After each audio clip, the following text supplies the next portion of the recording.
The fishermen began a dangerous and fierce shark hunting journey, where each white foam wave could hide the giant shadows lurking below. They prepared fishing lines hundreds of meters long. The hooks were carefully selected fresh baits, usually tuna or mackerel with a strong fishy smell to attract sharks from afar. When the sun set, the light faded. They dropped the fishing lines into the deep sea, where sharks often hunt in the dark. All night long, cold winds blew. The sound of the engine mixed with the sound of waves crashing against the side of the ship, and then a strong jerk came from the fishing line, signaling that the giant prey had taken the bait. The whole team rushed in, each person pulling the line by hand or with a winch, the line vibrating because of the terrible strength of the shark struggling underwater. It took hours of struggling, but finally the black-grey body weighing a ton was pulled up from the sea surface. Great white sharks.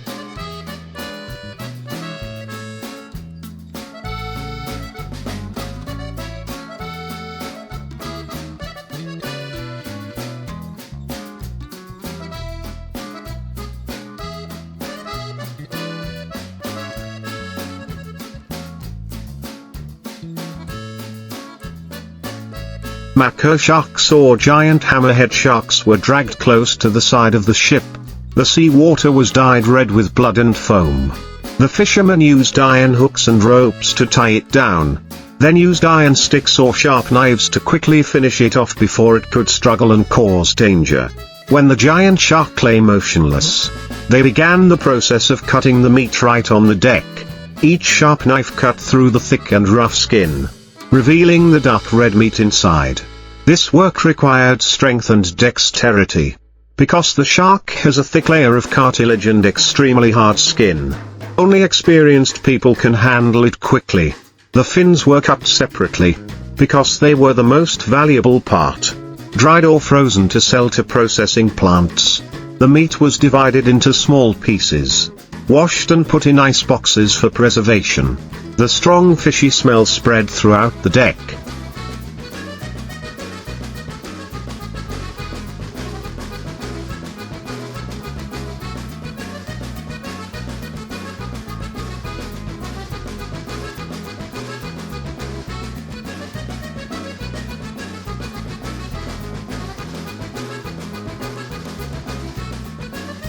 Mixed with the smell of engine oil and sea salt to create the characteristic flavor of fierce hunting trips. When the sun rises, the deck is dyed red, surrounded by severed shark bodies, and the fishermen are exhausted, sweat and seawater mixed together. But for them, it is a daily job, the only source of life in the vast ocean. Each trip can bring back tons of shark meat and dried fins, enough to feed the whole family for many months. After finishing cutting, they clean the deck, collect the leftovers and throw them back into the sea, where hundreds of seabirds and small fish come to fight for food. The ship continues to glide, looking for another body of water to cast a new fishing line. The cycle of the ocean and people continues, both majestic and cold, like a salty song of shark hunting in the vast ocean after many hours of struggling with the wind and waves. When the captured sharks had filled the ship's hold,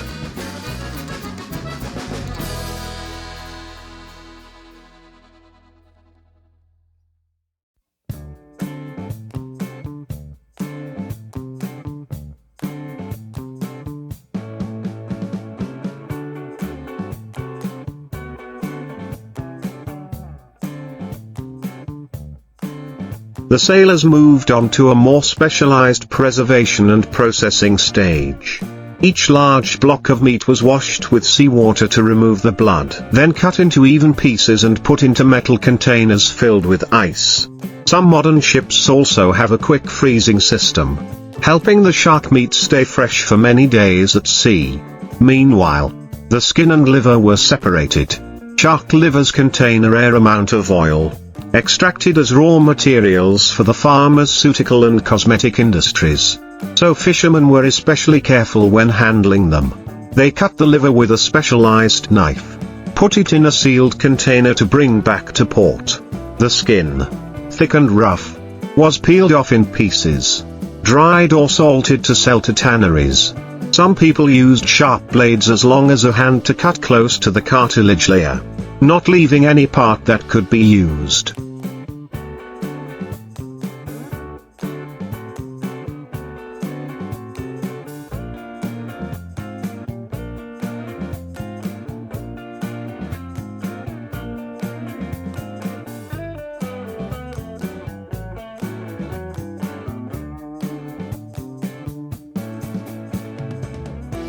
In another corner of the deck, a few others specialized in handling the fins. They arranged shark fins on drying trays, each fin shining silver in the early morning sun. The sea breeze carries a fishy smell, and the sunlight shines on the deck, sparkling like a thin layer of metal. After a few days of drying, these fins will be bagged and put in a separate compartment, becoming the most valuable item on the trip. For large ships traveling far away, the work takes place day and night. When it gets dark, halogen lights light up the entire sea, reflecting on the water surface full of blood stains. Sharks are attracted by the smell of bait and light, continue to rush forward, get hooked, and are pulled up continuously. The sound of winches screeching, knives slashing, and waves crashing resounds non-stop. There are times when fishermen have to face extreme danger.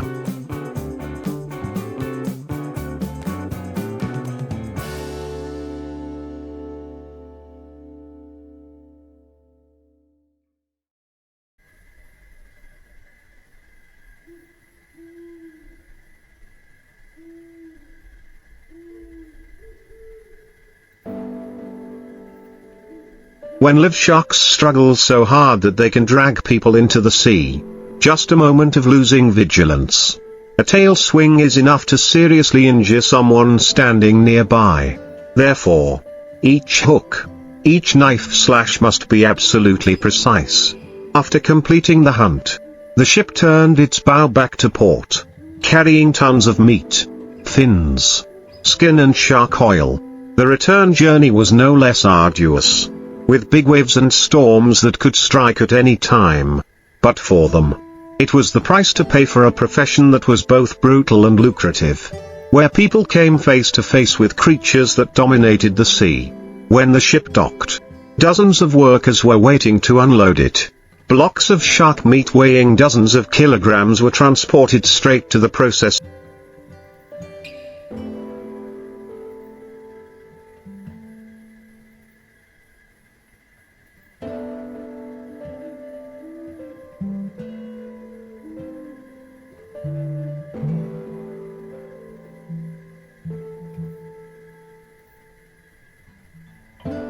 Monkfish fishing trips often depart from coastal ports in the early morning when the sun has not yet risen. The vast ocean is immersed in cold mist and the characteristic salty smell lingers in the air.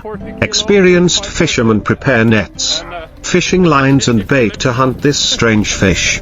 Monkfish, also known as monkfish, has an ugly body, a large, flat head, a wide mouth and sharp teeth, but is a fish with very high economic value because its meat is soft, white and especially delicious.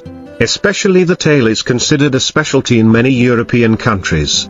Catching monkfish is not easy. They live at depths from several hundred to thousands of meters below the seabed, where light cannot reach. So fishermen must use ships with modern fish-finding equipment and specialized bottom nets. Giant nets are dropped from the side of the ship, stretching hundreds of meters. When pulled up, they are heavy.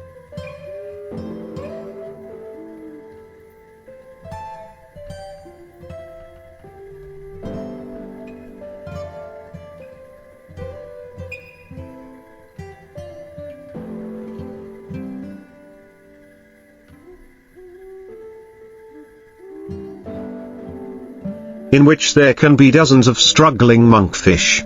Large heads and wide open mouths to reveal sharp teeth. After the net is pulled in, the fishermen quickly sort the fish right on the deck. The big, heavy monkfish with thick meat are kept separately, while the small or injured fish will be removed. This work is done quickly and accurately because they have to take advantage of time. avoiding the fish being damaged by the sun and wind. After catching, the cutting process takes place right on the ship or at the port. Each monkfish is placed on a stainless steel table. The worker holds a sharp knife and slices vertically from the head to the tail, keeping only the tail, the only part with a lot of meat. The head is big but almost all cartilage and bone. Some are kept to extract oil or make animal feed. The tail after being separated will be washed in cold water, removing the black membrane and fat layer.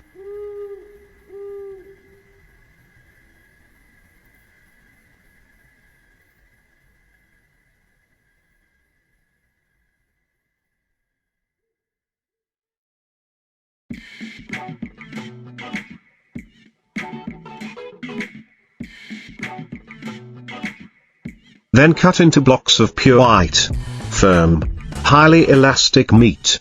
These pieces of meat are then classified by size. Some will be frozen immediately at sub-zero temperatures for export to Japan, Korea or Europe, where monkfish are likened to poor man's lobster because of its similar taste but much cheaper price. In the processing factory, workers wearing white protective clothing, gloves and masks, standing in rows next to the shiny stainless steel conveyor belt. Blocks of monkfish are transferred through each stage of washing, filtering, cutting and packaging. The vacuum machine operates continuously. The sound of the compressor mixed with the steady sound of the cutting knife creates the characteristic sound of the seafood processing line. In addition, some fresh monkfish will be kept intact to supply to high-end restaurants, where chefs use them to prepare dishes such as monkfish grilled with garlic butter.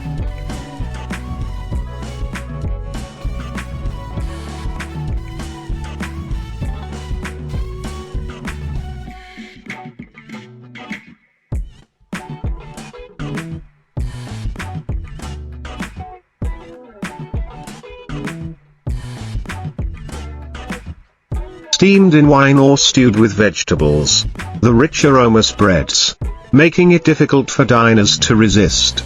The entire process from catching to processing must strictly comply with food safety and hygiene standards, especially the cold storage stage, to preserve the flavor and quality of the meat. For fishermen, monkfish is not only a large source of income but also a source of pride in the ability to conquer the deep sea. Each trip can last for many days, even weeks. They have to face big waves, strong winds. But when they return to the ship's hold full of fish, everyone is happy. White styrofoam boxes are stacked. Each piece of white monkfish tail sparkles in the sunlight, ready for the next journey, from the cold sea to the dining tables of millions of people around the world, where monkfish has become a symbol of culinary sophistication and the result of hard work in the vast ocean when the monkfish containers are brought from the ship to the dock.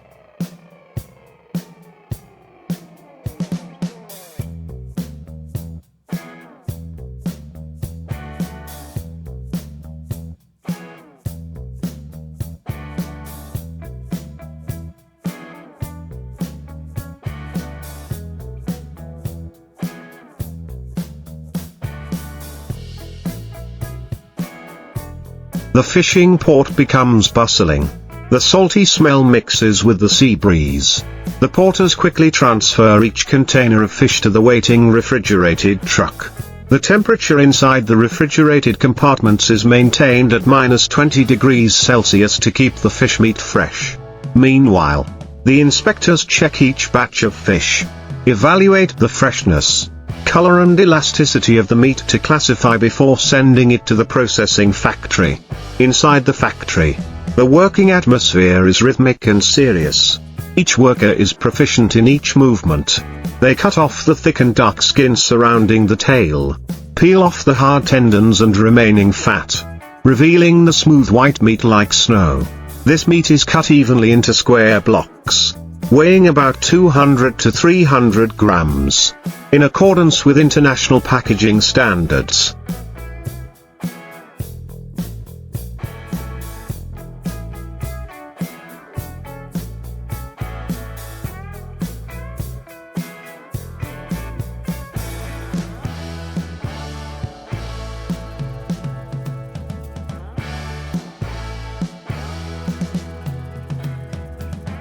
Then, each piece is passed through a tank of diluted salt water to wash away impurities. Then transferred to the drying area with a cold air machine. Here, workers place them on stainless steel trays.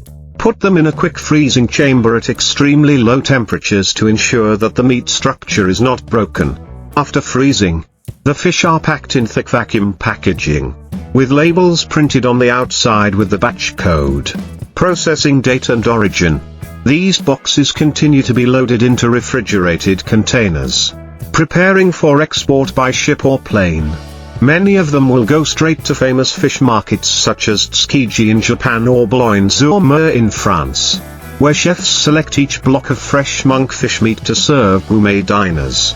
In addition to the precious tail, the monkfish liver is also considered a high-class delicacy. The Japanese call it onkimo.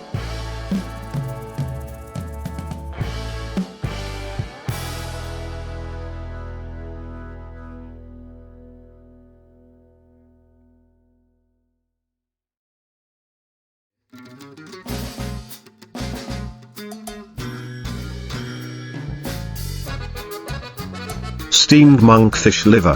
Fatty and fragrant like foie gras. To process the liver, workers gently separate it from the body. Soak it in salt water mixed with vinegar to remove the smell. Then roll it tightly with cloth and steam it. When cut, the liver has a smooth, bright orange-yellow color, served with soy sauce and grated radish, becoming an expensive dish in high-end sushi restaurants. The remaining bones, heads and organs are transferred to the byproduct processing area, where they are crushed, dried and processed into fish meal for animal feed or organic fertilizer, ensuring that no part of the fish is wasted. The strong aroma permeates the air. The machines operate continuously. The sound of forklifts running back and forth between rows of goods. The entire process is strictly controlled by a modern management system. From catching to processing takes less than 24 hours.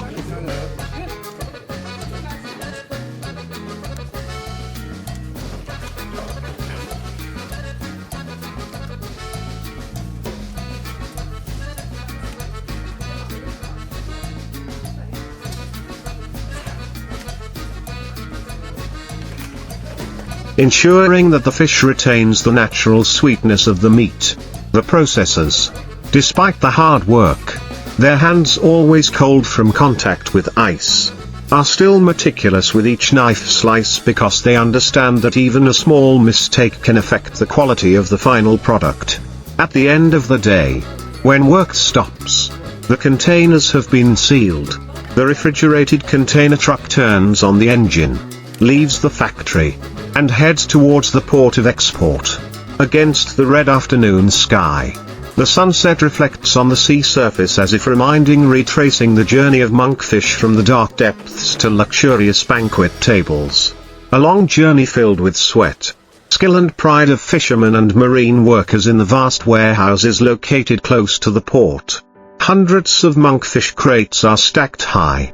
The refrigeration machines hum all night to keep the temperature stable.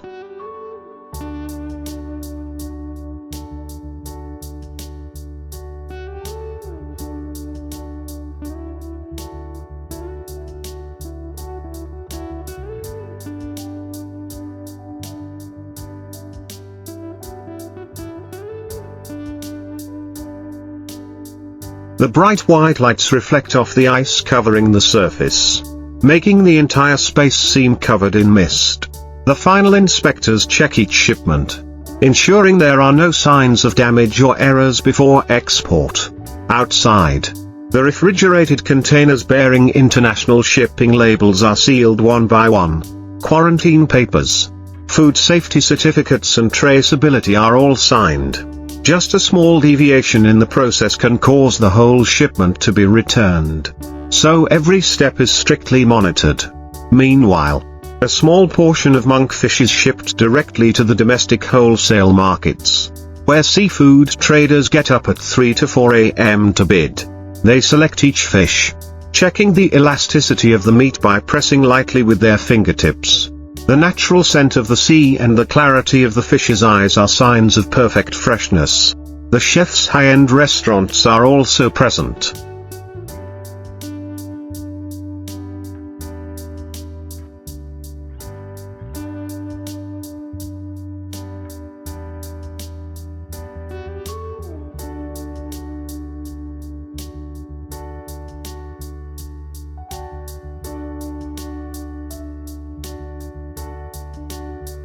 Lionfish hunting begins with understanding the biology and behavior of the species. Lionfish often hide in coral reefs, rocky crevices, and man-made structures, and are most visible in the early morning and late afternoon, because they have many venomous fin spines. Hunters need to be well prepared before setting out to sea.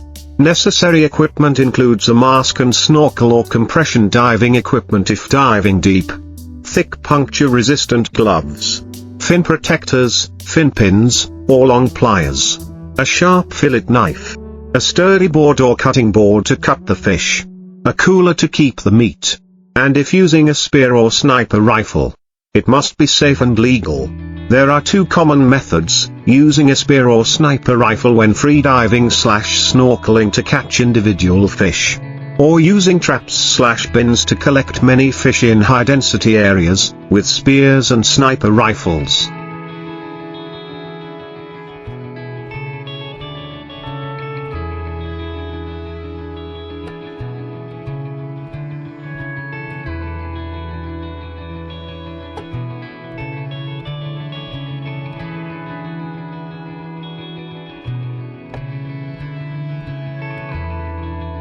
The goal is to shoot at the body to take down the fish immediately, avoiding shooting at the fins so as not to break the venom-transmitting spines and to keep the fish body intact. When approaching the fish, move slowly. Approach from behind or below to avoid scaring the fish and raising its spines. Use gloved hands to gently grip the body near the tail or use long pliers to secure fish. Then cut a needle or small knife into the fish's brain, EKG method, to quickly lower and relieve pain. This is humane and also makes the meat tastier.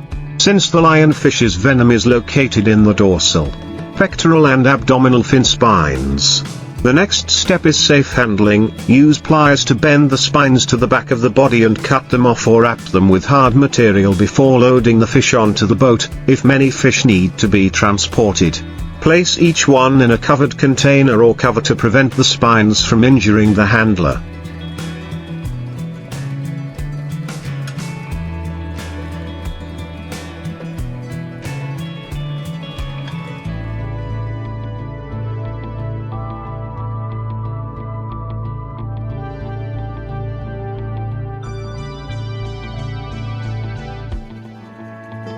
On the boat or on shore, pre-treat by cleaning the outside, rinsing with fresh water to remove residue and seaweed.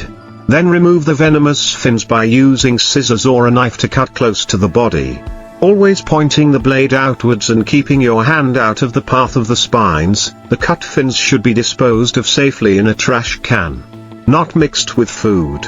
The gutting to remove the organs can be done immediately. If you want to quickly chill, place the fish on a cutting board. Clamp the head firmly. Make a light incision from the anus up towards the pectoral fins to remove the organs, avoiding puncturing the gallbladder as this will affect the taste, if not eaten immediately. You can only remove the head and fins, keeping the body intact to fillet after returning to shore. When filleting, place a sharp knife along the spine. Cut close to the bone to get a thin, even fillet. Move the knife from head to tail at a moderate angle. Note the small bones and thorns inside the muscle layer.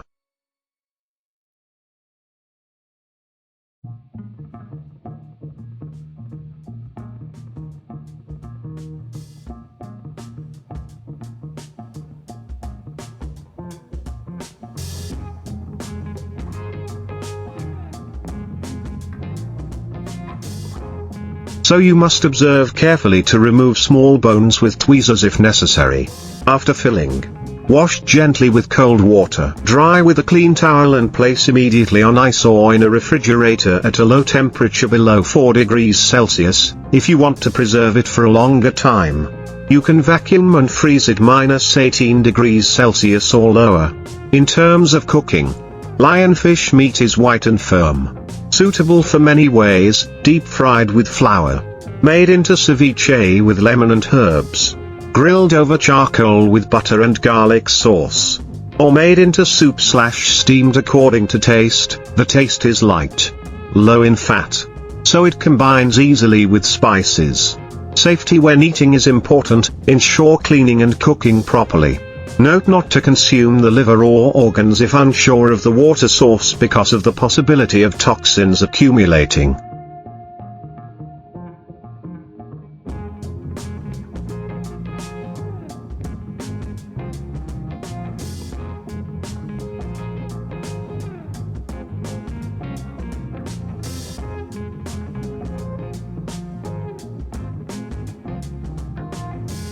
Environmentally and legally, lionfish are an invasive species in many tropical and subtropical waters, and their destruction and harvesting are beneficial to native ecosystems. But hunters must still comply with local regulations on season, size and method of capture, and reporting high densities to fisheries management agencies is encouraged to support control programs. Finally, always prioritize personal safety and seafood ethics. Wear protective gear when handling spines. Disinfect tools after processing. Properly dispose of fin and viscera waste. And if you are a beginner, go with someone experienced at least a few times to learn safe catching techniques and proper filleting, thus both protecting yourself and maximizing the culinary value of this unique fish once the preliminary processing is complete. The remaining task is to preserve and transport the lionfish meat to maintain maximum freshness.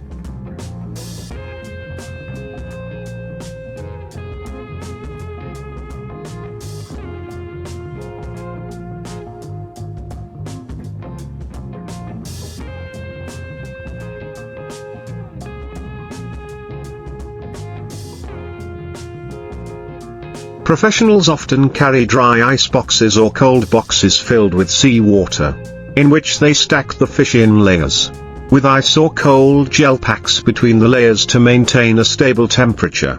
This prevents the fish from changing color or losing elasticity during the journey to shore. Once at the processing area, the fish are transferred to a cold room or clean processing area, where the carver continues to perform the sorting step. The standard bright-colored fillets without bruises or poisonous spines are sorted separately for restaurants and high-end processing facilities, while the bones, heads and skin can be used to make broth or animal feed, avoiding waste. Some establishments also use the detoxified fins to make handicrafts, because the patterns on lionfish fins are very beautiful, and can create small decorative objects or souvenirs for tourists.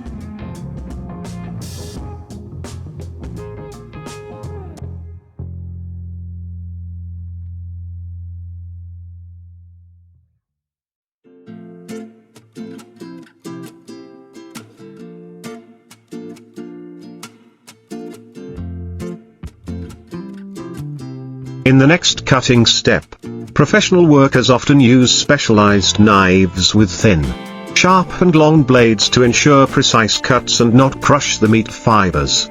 Fillet knives are often sharpened after each shift, because just one wrong cut or a dull knife can damage the muscle structure, reducing the value of the product.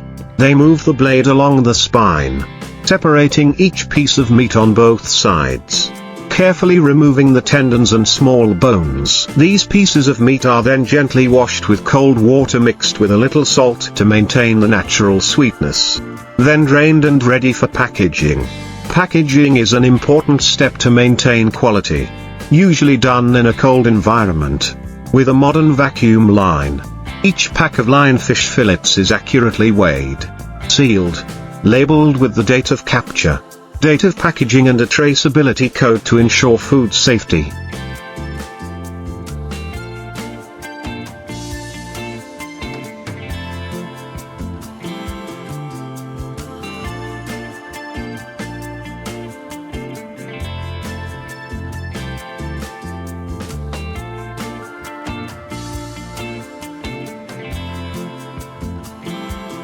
The goods are then transferred to cold storage, awaiting transport by refrigerated trucks or containers to consumption points. Some fresh lionfish meat can be consumed on the same day at seafood markets or coastal restaurants. Professional chefs appreciate this fish because of its white flesh, few bones, and sweet taste similar to grouper and cod. So they often use it for sashimi, grilled with garlic butter, pan-fried or steamed with soy sauce in Asian style. In high-end restaurants, lionfish is considered a strange and valuable delicacy, especially in areas invaded by this species. Its consumption also has the meaning of ecological protection, helping to balance the marine ecosystem and creating a source of income for fishermen. However, hunting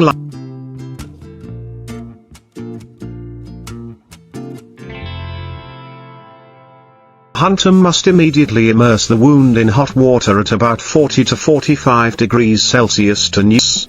In some professional hunter groups, they also organize basic first aid training for members to